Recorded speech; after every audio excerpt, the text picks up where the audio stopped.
Bendiciones para cada uno de ustedes. Para mí es un gusto saludarles nuevamente y darles la bienvenida a una edición más de Reavivados por su palabra. Hoy meditaremos en el capítulo número 3 de la primera carta a Timoteo. Recordemos que esta carta son instrucciones prácticas a un joven pastor de parte de su instructor. En el capítulo de hoy, Pablo se ocupa de enseñarle a Timoteo la elección de aquellos que han de formar parte de su equipo de trabajo. Gran parte del éxito de un líder espiritual es de las personas que le rodean. Veamos cuáles son las lecciones que nos deja el mensaje de este día. Notemos lo que registra el versículo 1. Palabra fiel. Si alguno aspira al cargo de obispo, buena obra desea. Lo que Pablo está diciendo es que no es malo que nosotros podamos aspirar a tener un cargo dentro de la iglesia. Es bueno. Sin embargo, todo aquel que desea tener una posición de liderazgo en la congregación debe saber que debe tener características especiales, aptitudes que le puedan ayudar para ser una persona utilizada por el Señor y parte de ese equipo de trabajo que lleva la obra hacia adelante. Pablo se ocupa y habla de al menos 3 posiciones importantes dentro de la iglesia. La primera, el anciano. El anciano es aquella persona considerada como un copastor. Es el pastor asociado del ministro que ha sido colocado dentro de una congregación para dirigirla. Pablo menciona que hay algunas características particularmente especiales que el anciano debe tener.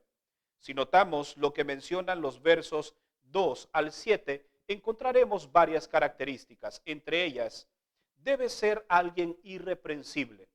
Debe ser una persona de una sola mujer, es decir, un hombre que respeta a su familia.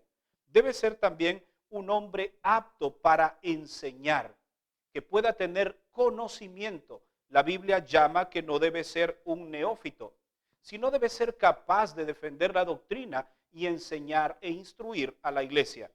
Otra característica debe ser una persona que se caracteriza por su amabilidad. Debe ser conciliador, que cuando hay una dificultad dentro de la iglesia, éste sirva como mediador para resolver dicho problema. También debe ser una persona de hogar y que su familia sea ejemplar. En otras palabras, el anciano debe ser un hombre de muy buen testimonio.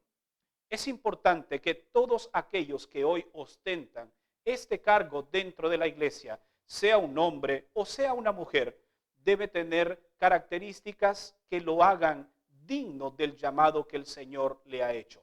Personas entregadas, personas que puedan servir al Señor no por lucrarse, no por un interés, sino que todo lo hagan por amor a la obra.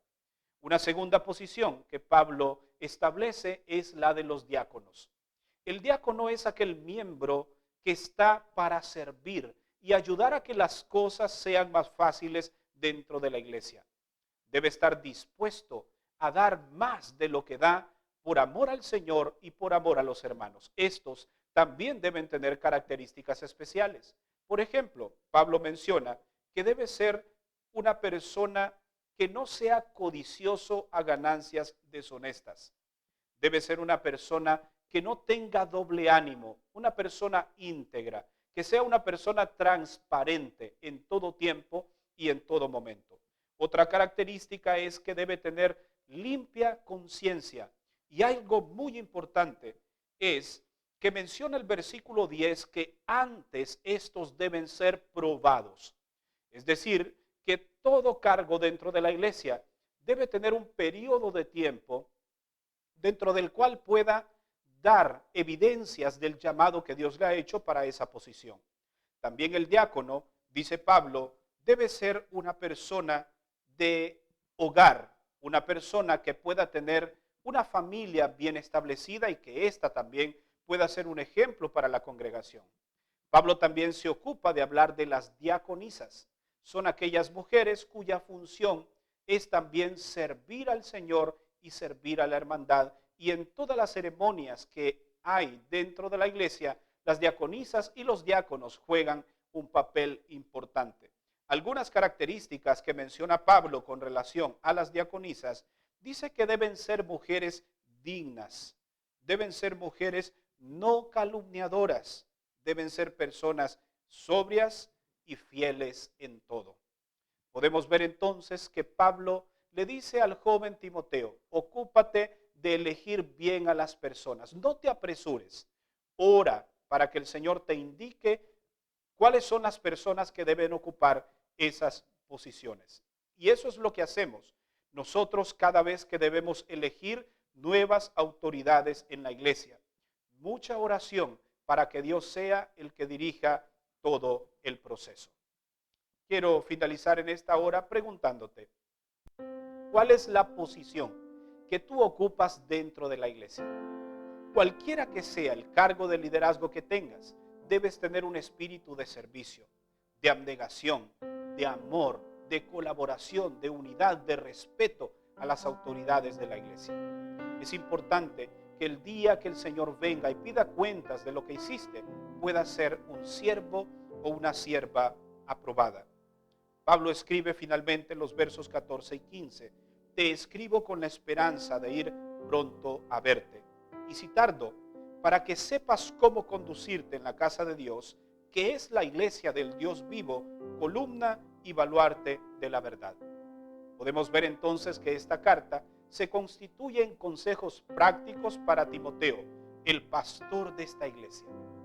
Así como el Señor nos da también instrucciones a todos aquellos que formamos parte de la dirección de la iglesia, debemos atesorar estos principios. Si todavía no sirves al Señor en algún privilegio dentro de la iglesia y tienes dones y talentos, te animo a que los pongas al servicio del Señor. Y la próxima vez que alguien te pregunte si quieres servir en X o Y cargo, no digas que no, porque finalmente estarás negándote al Señor, servirlo y también servir a la congregación.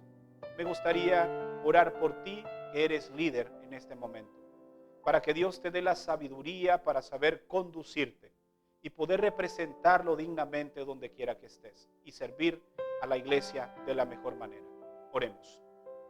Padre, gracias te damos por la oportunidad que nos brindas de ser parte del liderazgo de tu iglesia.